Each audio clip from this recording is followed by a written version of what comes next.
Welcome to the Arpa Podcast, the home for cultural chit-chat in and outside Madrid. People will talk.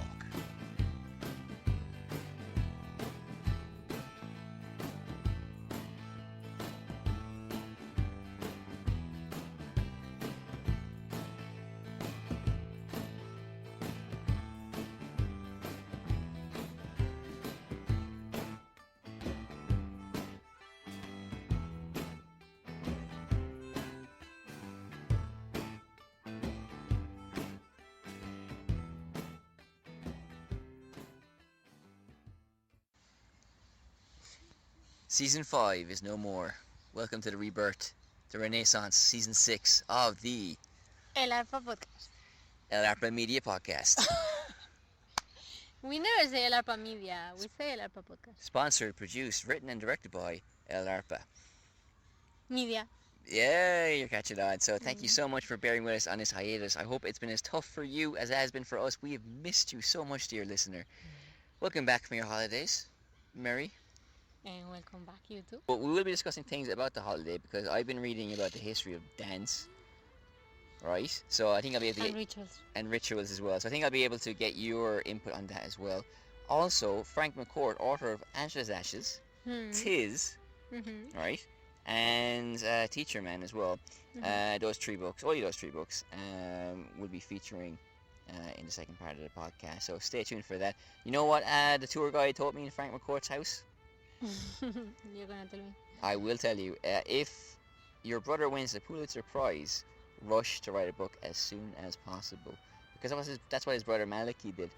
Maliki McCourt also wrote a book, which I never knew about until I went to the museum, and also it's like a memoir of Limerick as well. So, and also it's called A Monk Swimming.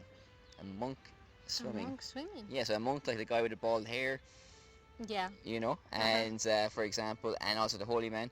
And he, right, called it a monk swimming because, like, when he was saying the prayer, Virgin Mary, Hail Mary, like, Hail Mary, full of grace, the Lord be with thee, blessed art thou amongst women. When he was a child, he thought it was like a monk swimming. I love those things because they always happen when we're little. And there's like that character, Pocoyo, that oh, yes, the that's Spanish cartoon for babies, and it's also...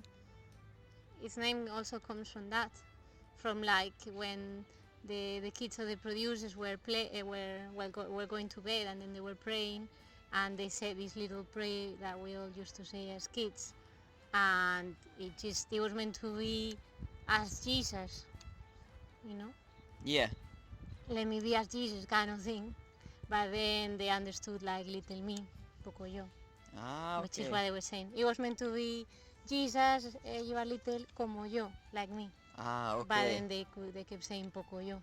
It's like a sacrilegious version of misheard lyrics. Yes, it is. Yeah, you could. But that happens all the time, isn't it? There's a lot of things like that when we're little, and they're quite charming, I think. They definitely are very charming because also when you're saying a prayer, you don't really fully understand. When you're a kid, just repeat it. Yeah, by rote, which is also kind of a problem, I think. In well, we have our Leaving Cert, which is like the Bachelorette in Ireland. People are complaining that it has to be revamped because they're just learning kind of like by rote and by heart, and it's just kind of very methodical but very boring. But in prayers, though, that probably incantation, that chanting, is probably very important because it gets into that state of I don't know, oneness. Mantra. The mantra, that's exactly it. Repeating. And I've told you a little bit off air about the mantra and its place in hip hop, but we'll keep that off air. You're gonna sing for us. That's in part 3. We're gonna finish every podcast in season 6 with a freestyle rap. I'm on the mic today. Next week will be DJ Mary's turn, or Snoop Madra. Send your suggestions for topics. The Guardian Football Weekly did that actually, and Barry Glendenning had to read like various lyrics, like in a monotone. Were they okay? One of the songs was like, "My milkshake brings the boys to the yard." Damn right. Okay. It's better than yours. Quality song. So, well, that's part 1. Welcome back. You're looking well after the holidays. So are you? Little Miss Brazil. So we'll see you, and we'll talk to you more like in part 2.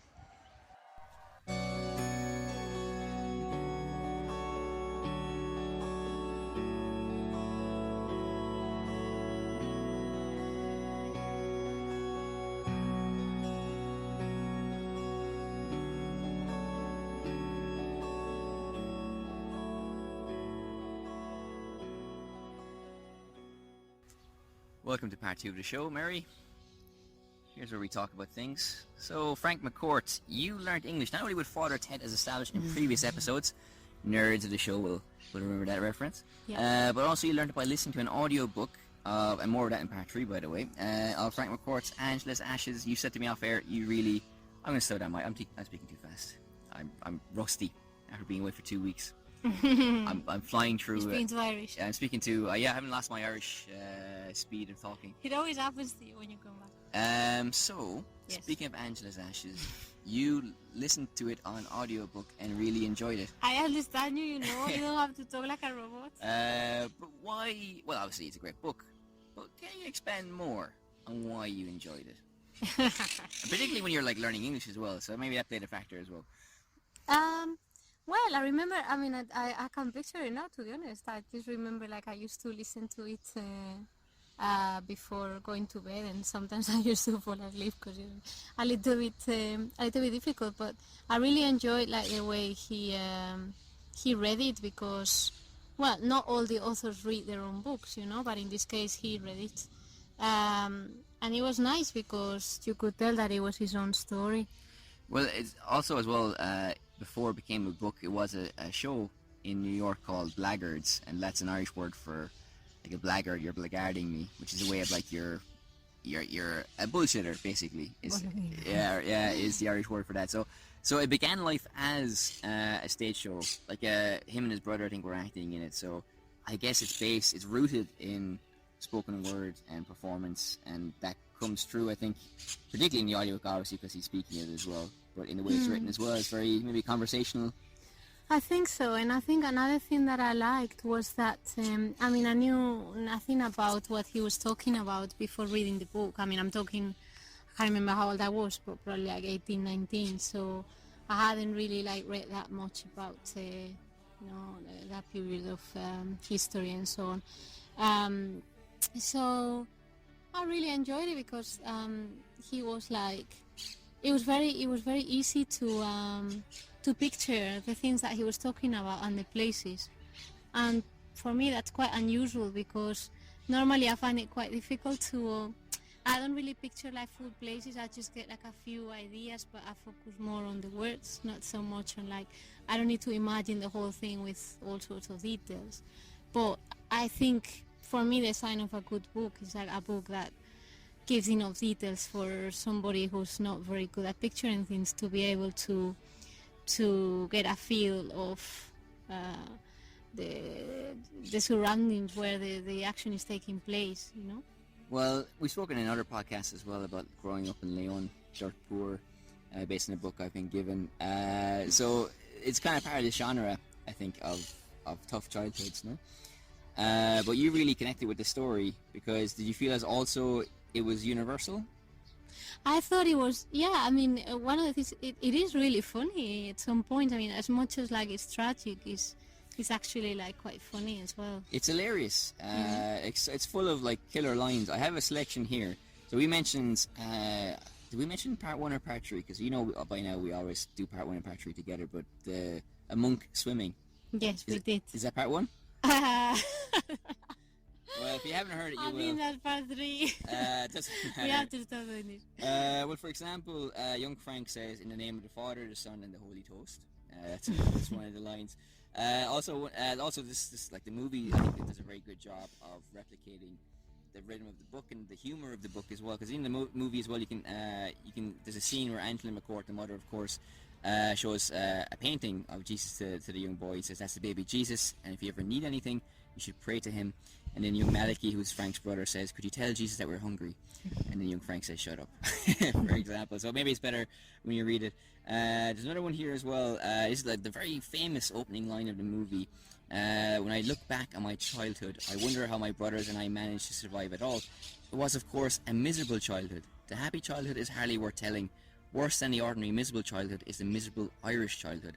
And worse still is a miserable Irish Catholic childhood. So that's very sobering opening to the book. And it's true, I think, because we had a tour guide in the museum, and he was saying that he actually had to tone down a lot of things from the stage play Blackguards, because not in terms of of filth or things like that, which normally would have to happen if you're publishing a book, perhaps. But in how much he disliked Limerick, so I don't think he was a very happy camper when he was living there.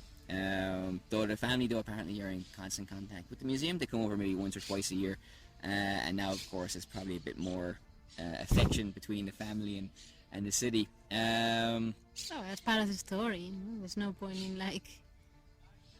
sanitizing that. Well, there's no point in sanitizing it, no. But I think it's an interesting book because, like, we just said the opening lines there. At the end of Ashes, the book, he's on the ship to America. Like in Brooklyn, which you mentioned in our podcast as well. Yeah. Like, they took the ship to America, and one character, another person says that to Frank, "Isn't America the best country in the world?" Mm-hmm. And the start of the second book, Tis. Well, Tis is the title for Tis, and that's also the answer he gives. It is the best place in the world. Mm-hmm. And also, there's a brief aside. There's also a guy who became obsessed with Frank McCourt in the 90s, who hated the portrayal of Limerick, which can happen a lot actually, where people get very sensitive about how negatively it's portrayed. So he wrote Ashes, which was like his account of Ashes, and then Tis in Me Arse, because he said, like, was it his follow-up book, because like the idea was like going to America was the best country in the world. Well, this guy who was upset with Frank McCourt's depiction of their home city, like, you know, a lot of people went to America, or it's the best country in the world, tis in me arse, which obviously in Limerick parlance or Irish parlance means no, it's not. So, only in Irish parlance. And maybe in other words as well. Maybe they say that in French as well, I don't know. But like, basically, he wasn't too impressed, but he was a bit of a weirdo anyway, that guy who wrote those books. But it is like, before we get into like the tour itself, which has like interesting stories as well, but it's an interesting idea that obviously, like, he was born in New York, Frank was, and then he moved to Limerick and he moved back to New York then. So in a way, it's not as simple as an Irishman going to America and kind of finding himself. In a way, he's very much going home again, you know, even though he's two homes. But this idea, and you've been reading this book as well, so I gave you the book Irish on the Inside, where he talks about this kind of perhaps sometimes dangerous idea of the American dream and America being the greatest country on earth. And that's a refrain that you'll hear a lot of politicians on both sides of the divide using as well in modern conversations and speeches, and it's not particularly a very helpful one, perhaps. But he discusses, doesn't he, in Irish on the Inside, where like immigrants are told this idea that it is the best country in the world, and it kind of sanitizes the immigrant experience, because in a lot of, well, official sources perhaps, immigrants come over, make a life for themselves, and everything's gravy. But in reality, like a lot of Irish immigrants, Italian immigrants, and other immigrants from other countries didn't have the best of times sometimes in America. So the idea that it's the best country in the world and everything's magically fixed by going to America fits into a particular narrative of the United States and its place in the world that I think is a bit irresponsible. Not maybe not irresponsible. I think for Frank, it was true. So like, that's his personal account. But to kind of extrapolate along broader lines, then I think it's probably a bit more complicated to say that it's, you know, it's best place for everybody. But that's an aside anyway. So before I kind of delve into more of the museum itself and what's contained there, and there will be very specific links to America as well, obviously, that we'll explore, that I think will be quite interesting. Apart from this experience with the audiobook of Frank McCourt, has it filled any other parts? Have you gone back to it, or have you explored more of his life? No, only through like what you told me. I think every so often it crops up, and it's just nice to have a reminder of the book, because I would really like to revisit it, because obviously when I read it I didn't know anything about the subject, and now I have a lot more background knowledge, so it would be interesting to see like how it compares. But I'm sure I would find that just as funny.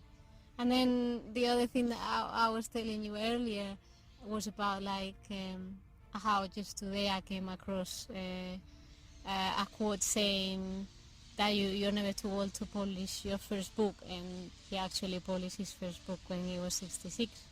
That's very true, yeah. So it kind of like keeps cropping up in places, you know, through the years. So it's a good reminder. Well, that's a very beautiful thing, because even in Ireland as well, Brendan Gleeson is a world famous actor now, or maybe you wouldn't recognise him on the street, depending on what country you're in, but he's appeared in everything from Braveheart to Harry Potter and all these big blockbusters. And he left a life of teaching and started acting when he was in his 30s. So it's never too late to kind of pursue the things that you want to pursue.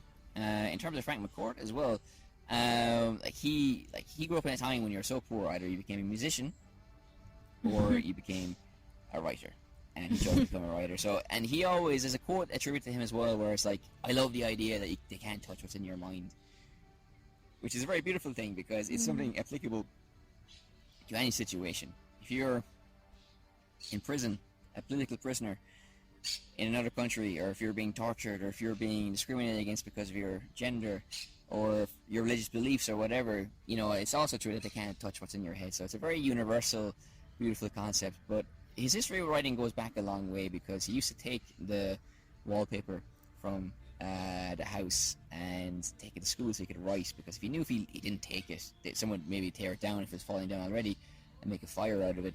And one story was that he was writing in the school, and his schoolmaster came in and asked, like, boy, what are you doing? And he's like, well, I'm writing the history of Ireland, sir. And the teacher said, and where did you start? The Garden of Eden, sir. So it was a history of Ireland taken in the Garden of Eden, and probably 1916 as well. So it's always like that writing was very important for him, and he felt very sick as well on the day of his communion. And his normal doctor wasn't sick. You probably remember this from the book as well, that his normal doctor wasn't around. Another doctor came who was smelling a whiskey and said, he'd be fine. But it turns out he had typhoid, which is a slum disease. He got taken to a hospital run by nuns, but he kind of struck up a relationship with a girl there, and they were swapping homes at night time, I think, or sneaking between the different wards, because obviously the boys and girls were segregated, and also as well the segregation based on the type of illness that you had as well. So writing was a very important part of his life, and something that was actively encouraged by a couple of teachers in his school. One teacher in particular who was very compassionate with the boys. He said, like, be who you want to be, kind of thing. And he was teaching them in America, because he knew a lot of them would end up there anyway, and also teaching them things like state capitals and rivers in America, and also encouraged the writers in the class to keep writing, because he really wanted to nourish their young imaginations, and also reinforce the idea that, like, you might be poor, you mightn't have any food to eat, and this is like a paraphrasing what he actually said, but you have your brain, you have your mind, you have your imagination, and there's some like, apart from funny lines in the book as well, there are some gorgeous lines as well, because Frank McCourt said he discovered Shakespeare, and when he read it, it was like jewels in his mouth, the poetry of the language. So obviously for him, the lyricism of Shakespeare really, really spoke to him. And speaking of being poor, there's also an anecdote about his class year, where one of the boys, the priest found shoes in the bin, but they're kind of very put together shoes, very badly made shoes, And the St. Vincent de Paul, which is a charity institution, is actually a building near the museum, and they actually ended up giving shoes to all the boys in the school eventually. But at the time, not everybody came to school with shoes, and the teacher said, look, not everybody has shoes, so if you have them, you wear them. That's basically what it is. So like a lot of these boys as well were coming from great poverty and didn't have much in the way of resources, but Frank obviously had his imagination and his books and his stories. And speaking of poverty, like that also obviously marked him a lot as well, because after he finished primary education, he tried to get in with the Christian Brothers secondary school education, but they didn't have him because he wasn't of a certain stock. He wasn't part of the well-to-do set in Limerick City at the time. So I think this idea of these ideas of inequality, poverty, but also the love of the written word, very present for him from a very young age. And I think the museum did a great job of bringing that to life and telling stories about who he was, and the kind of person that, and all the other people that helped shape him as well. So I don't know, would you like to, well, I have more to say, but before I continue on a rant, does this kind of museum tickle your fancy? Yes, definitely. Well, I don't know, that just like having like someone's house for the sake of someone's house, it might not always necessarily be a great idea, but when it's about, a person, a writer that has focused a lot on that particular place, even if it's in a negative way or, describing like hardship or whatever, I think it's really significant. And it's funny when you were talking about the shoes, because it was reminding me of the book that I'm reading now, which is by a journalist called Richard Kapuscinski. and the book is like travels with Herodotus. And just as you were talking about the shoes and the value of the shoes, it's something that like really struck me too, because he was also saying about how, he was like really, when he was young, he was really poor as well. He had a tough upbringing, and even if it was really cold, like he never had shoes. And then the first time he was sent away to cover international news as a journalist, he was sent to India, and then he felt a kind of like sense of brotherhood with people in India because they didn't wear shoes either. So although he didn't understand them and he didn't understand the country or the language, he kind of like felt close to them because of that common thing of not being able to afford shoes. That's very interesting because there's two things there. I remember during the Irish famine, and that is part of the story as well today in today's podcast.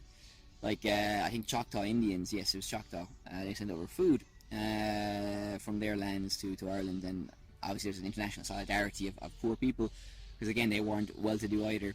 And also, as I said in previous podcasts, Irish national identity has been based on the idea they've been a colony, so naturally, a lot of what they've done in foreign policy terms and how they've conceived their own identity, or our identity as a nation, has been based on the idea that we have something in common with those countries as well. So I think it's a very interesting kind of phenomenon. But even in a class I was doing on Skype recently, I was talking about inequality with my student, preparing him for an exam, and he told me about a study that showed that in areas where everybody's unequal, or not unequal, where everybody's poor, there's very little crime actually in the area. But when there's a huge difference between people in that community, that's when you see crime, for example. So I think it's interesting when people often measure each other against other people, and sometimes there's resentment, which can be very justified, obviously.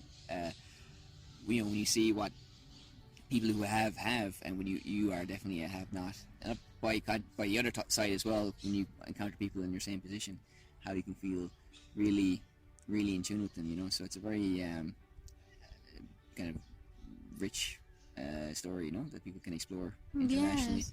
Which might explain as well Frank's fascination with America, apart from being born there, of course. But the idea of the American dream was that people could overcome these things together, and it was open to everybody, so everybody had equality of opportunity. So even if you didn't come from backgrounds that had no shoes, everybody was kind of equal in that sense as well. So maybe there's something like in the ether, in this kind of abstract cloud, that was also pulling him towards America in this sense as well, based on this commonality of backgrounds. I don't know, but that's an interesting aside as well. We must talk about that book as well.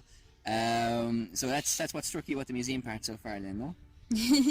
Yeah, well, it's just because the way you're describing, it's a very local thing, but it's also about a person that talks about themes that are universal or that can be extrapolated. So there's local characters that I think you could find like in a Dickens novel or anywhere else, because he got several jobs. One was for a woman who a lot of people in the city owed money to, and when she died, he just took her ledger of accounts and threw it into the river. So he basically freed a lot of people in Limerick from debt with that action. And you have other stories, other characters of like when he was getting his first drink, I think he was 15 or 16, and his uncle put him on the bar in the pub and said, "This is my boy or my nephew or my cousin." I can't remember the exact relation, but he said, "I'm going to buy him his first drink," and the whole pub were like, "Well, hey!"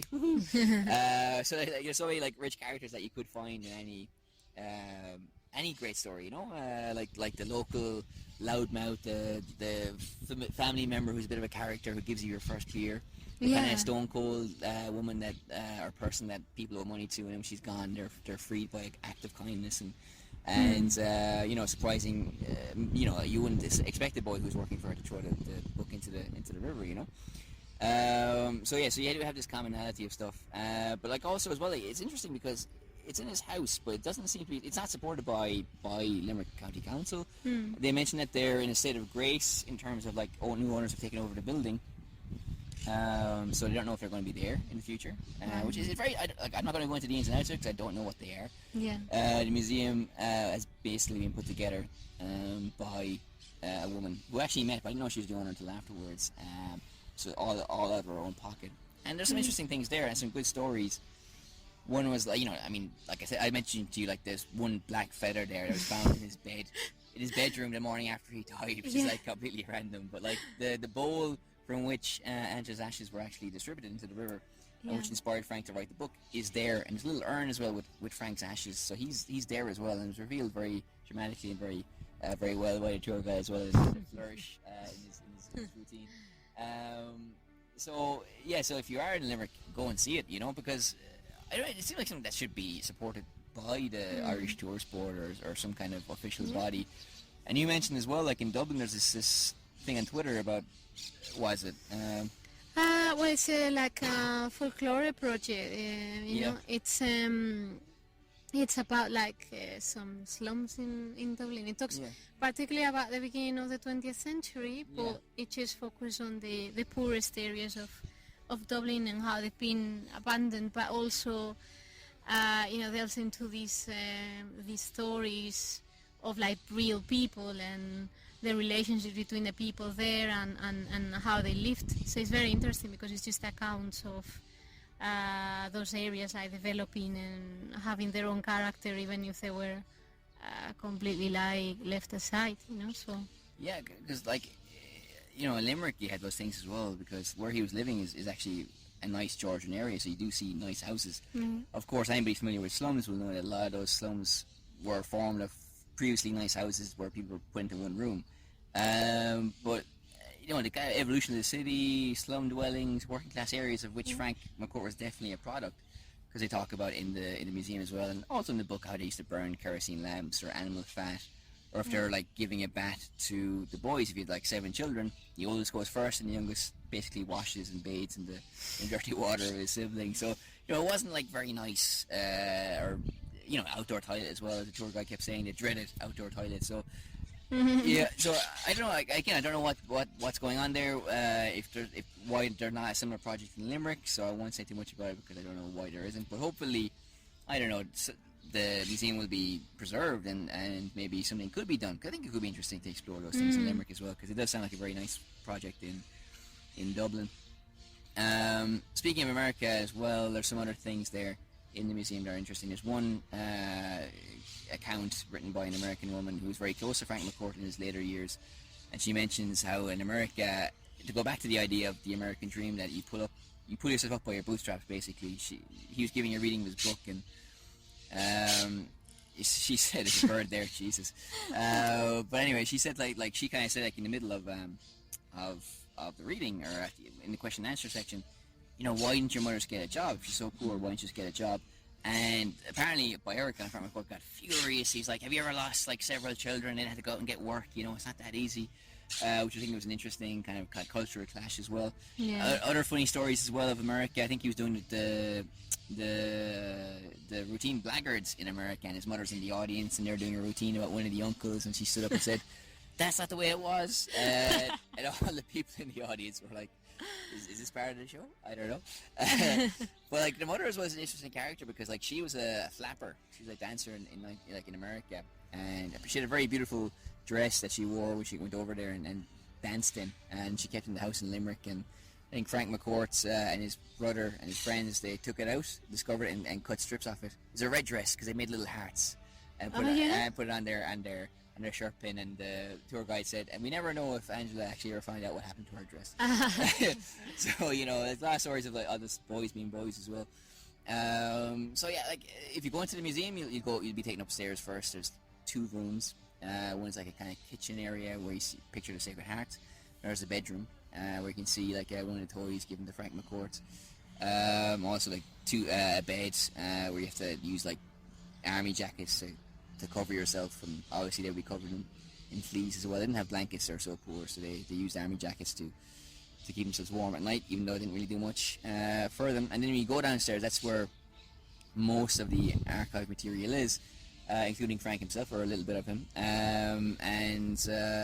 Like you've a replica of a schoolroom, and you'll get all the stories from the tour guide about Frank. So that's where the meat and bones of the tour is. So as I said, the tour guide was very nice. Really, I can't remember his name, but he gave us a great tour. And it's a great museum. It's a nice museum. It's a nice story, and I think it's been put together with a lot of care and attention and a lot of passion. So fair play to the people involved in that. So I think there's something you want to ask me, obviously I told you before about the American on the tour, Yes. There's an American boy there. He's in his 20s, Yeah, that's the one I was trying to... Yeah, right, I remember now. Try me for. Yeah, so there was his mother who was a teacher, and he was I can't remember why the famine came up, but it did, and he started laughing about the Irish people like having enough food in the country, but they're exporting it to pay their landlords, and how that was so stupid, and how he was laughing so much. So. Yeah, I mean, like, I don't understand, because even if that was a remark, I still don't understand why he was laughing. Neither do I. I don't know what's funny about it. But he said he went to the famine memorial in Boston, which I've actually been to, and there are some factual errors in that. And tour guys will actually got his facts wrong about the famine as well. So, but anyway, luckily I was there, so I stepped in. Save the day, Super E. Yeah, so I kind of firmly but politely That's what you call it. went through the facts. I won't go through what I said, but you know the story anyway. No, it was all actually very polite and done in good humour. But I think it's important to step in there, because I think it's, the paddies are too stupid to feed themselves is a wrong idea to have with the famine. So, and we've covered it on previous podcasts as well. But that's just an aside. Funny, it is funny. Mostly. At least it was. I was either crying or laughing, I can't remember. But moving on to happier things for the last part of part 2 of the podcast, dancing and rituals. So my voice is gone. So you've been dancing the old Bollywood, the wood of Bolly. So, have you learned anything about like great cultural things that have come together in Bollywood? It's been taken from other cultures, or it has some kind of... What are the ritualistic aspects of the dances that you've done in your career as a Bollywood ballerina? Your career. One of my many careers, because every podcast you say I have a different career. A woman of many talents, apparently. A Jill of all trades. Not, massive none. For sure. No, well, actually, it's funny that you mentioned that, because a couple of days ago, I was... By the way, see how I set you up? Yeah, I know, I have to learn how to do that, yes, okay. Apologies if you heard me drinking water as well. Anyway, continue. Yes, okay, so I was watching, now you're probably gonna laugh, but it's like a travel channel that they have like travels on like train. And I really like it, like it's like, I don't know if it was Michael Palin or like, this Portillo guy that was pain in the backside, but I mean the documentaries it's nice to see like all the different trains. Yeah. No, but like... No, don't worry, look, after we record this, right, I knew you got into train spotting, so I brought a flask of tea, some hand sandwiches, we go to Atocha, write down some registration numbers, yeah. No, but actually, like, they're quite... I think they're from the 90s, but they're quite like nice documentaries. I watch every so often. But anyway, so like... Is this before or after you do bingo? Yeah, with a cup of tea. Is that why you're so big about your holidays? I went north and south. You actually went to the train stations. Yeah. Last 2 weeks. Yeah. No, I never moved. I just stayed in my house watching well, you play your traveling channel. Well, you actually can buy a train simulator for the PlayStation. Do you want me to tell you about... Okay, carry on. Carry on. Okay, so, yeah, shut up. He went to India. He was traveling across India, and he came across these people that danced Bhangra, which is a dance that I'm quite familiar with, because it's usually taught in the same places or in the same circles as Bollywood, even though it is completely different. So obviously in his Western ignorance, he says, oh, I'd only heard of Bollywood, and then these people say, well, actually, like, Bollywood kind of like originated from Bhangra, right?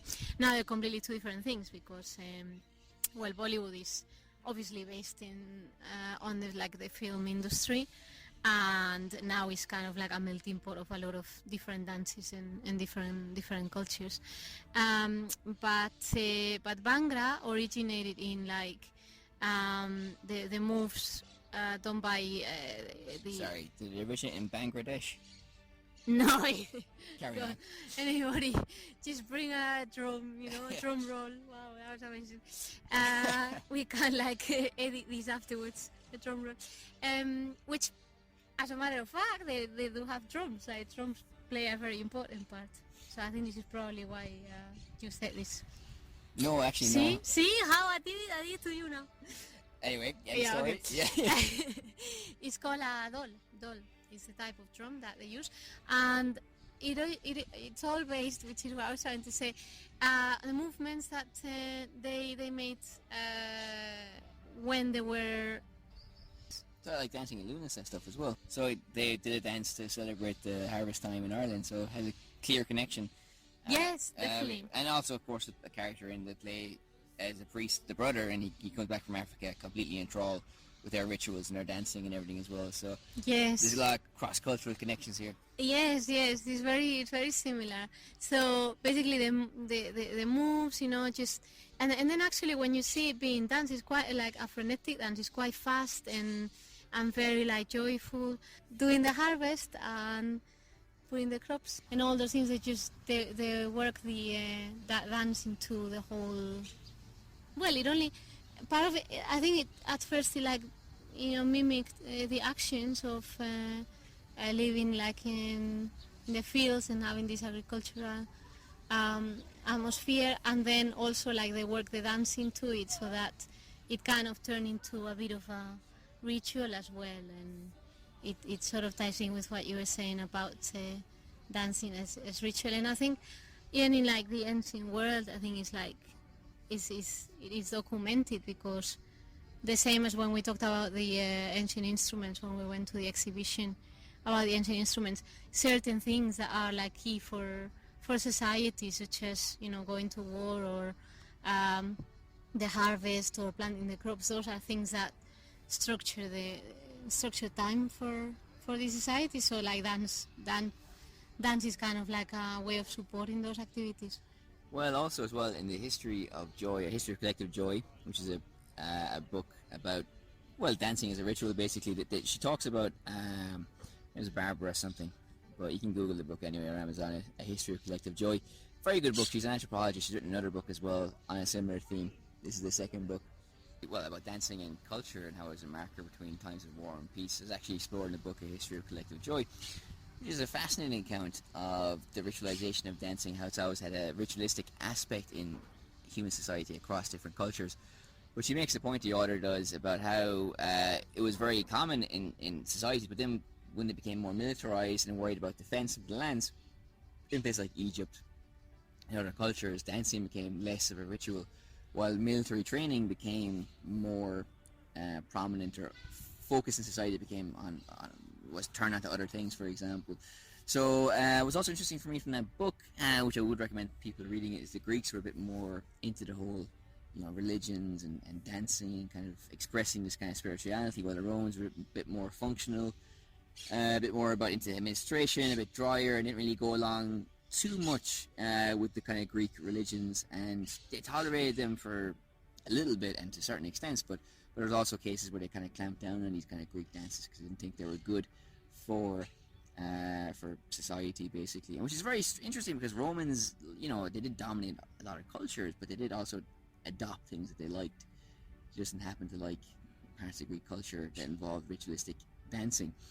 Now, what's also kind of interesting there is because you have like the Romans playing the role of the colonizer, the conqueror, and if you look at kind of European nations in the 19th centuries, they kind of play that role as well when viewing the dances of indigenous people, in Latin America and Africa as well. For the most part, they were appalled because they associated it with sexuality, which actually wasn't the case. It was just kind of fevered, psychosis or hang-ups that the Europeans had. In most cases, there wasn't a sexual component to it. It was just a way of keeping people together. Because after all, it also had a hunting aspect. If you taught people to move in the same way in certain patterns, also you could get the whole community to act as one when hunting bigger beasts, because the bigger beasts saw all these people as kind of one giant enemy then as well. So it might have had that function as well. But the book does kind of explore the kind of Western attitudes and how complicated Western attitudes were towards the ritual of dance, because a lot of ways they were appalled, but in sometimes certain explorers, they didn't take the time of day to go to the festivities because they didn't think it was worth their interest. Other European explorers of both genders were kind of like, sometimes were, despite themselves, moved by the power of multiple voices as one, multiple movements as one, the music, stirring things very deeply as well, of course, in your body, because that's what it's designed to do as well.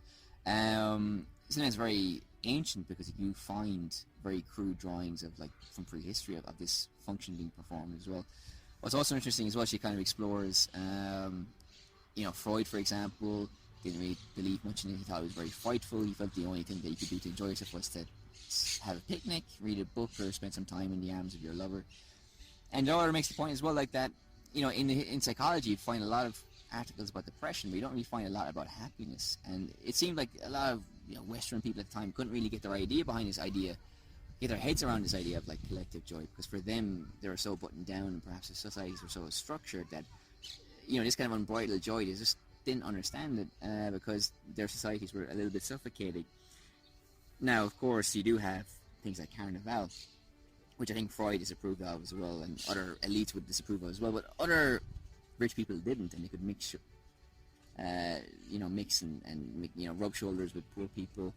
It was a way. There's two kind of functions here. The poor people could kind of like have mad joy and really have fun, which a lot of people also thought was necessary to prevent like uprisings, because you need to give them one outlet, maybe once a year or twice a year, to get rid of all these things and kind of keep them satiated. But also for the rich people as well, to escape their stuffy confines as well. So, even though this kind of neurosis, this kind of like contradictory attitude that a lot of Westerners had towards these ritualistic dances, despite themselves, they had like similar outlets sometimes in their cultures, and despite their biases and imperialistic and maybe Western-centric ideology, they kind of fell in love with it as well. But they're working very hard to kind of put it down and to say it had no value to society. And that's also what's interesting about the book, not only exploring how common it was across timelines and cultures, but also very specific Western reactions to it as well. And it goes up all the way to rock concerts and football stadia as well, and World Cup matches, that kind of thing. So there's more to talk about as well, more to explore, but we can keep that also for another podcast. So that's me, at least, for part 2. That's us for part 2. Well, on part 3.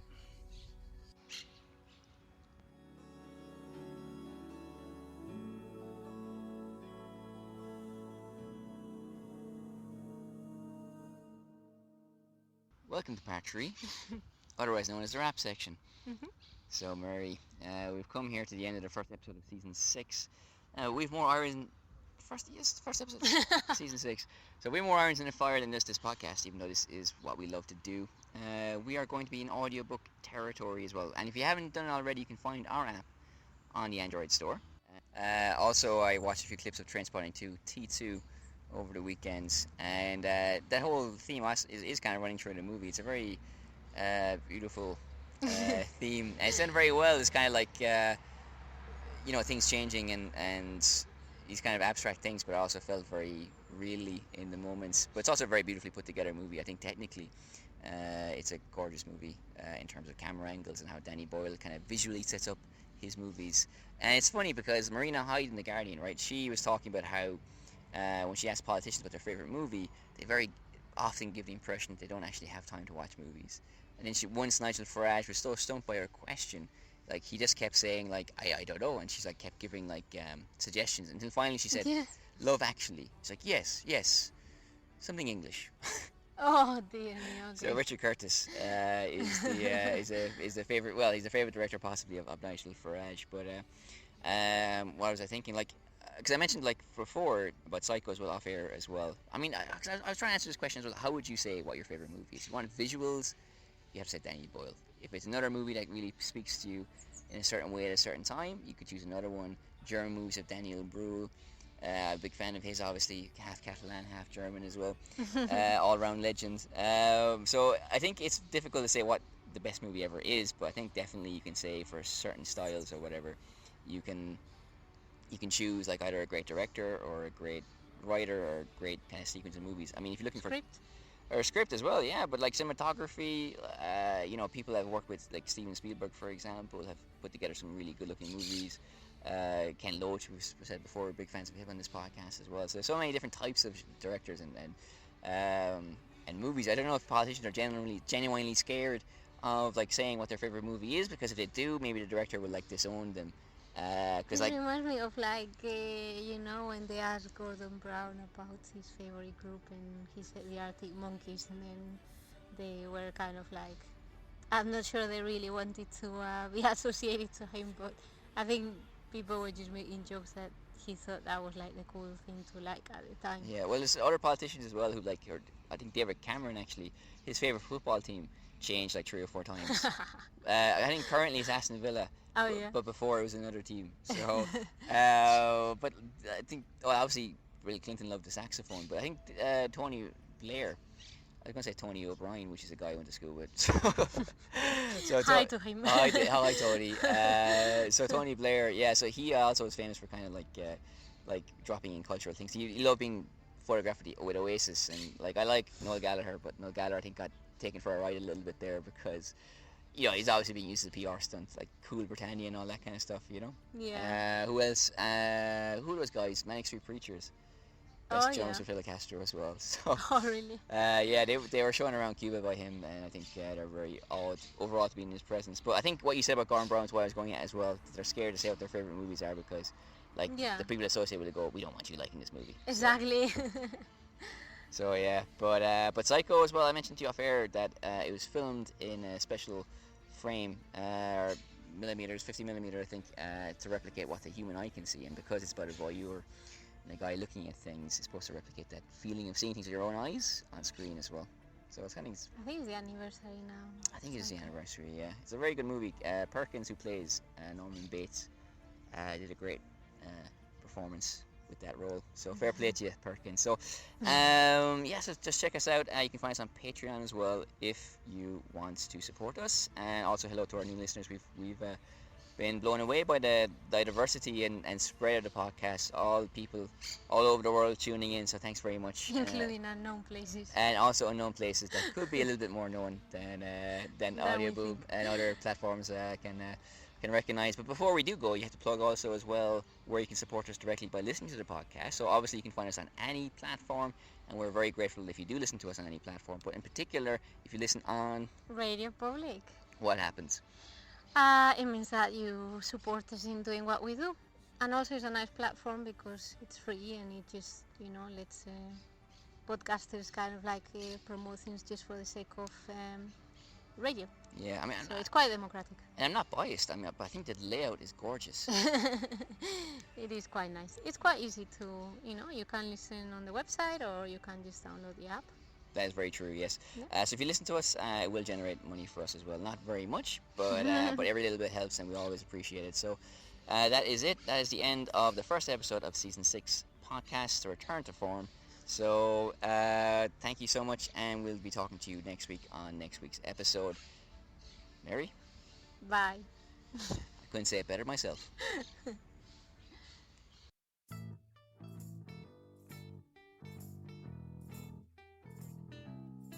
The Arpa Podcast, the home for cultural chit-chat in and outside Madrid. People will talk.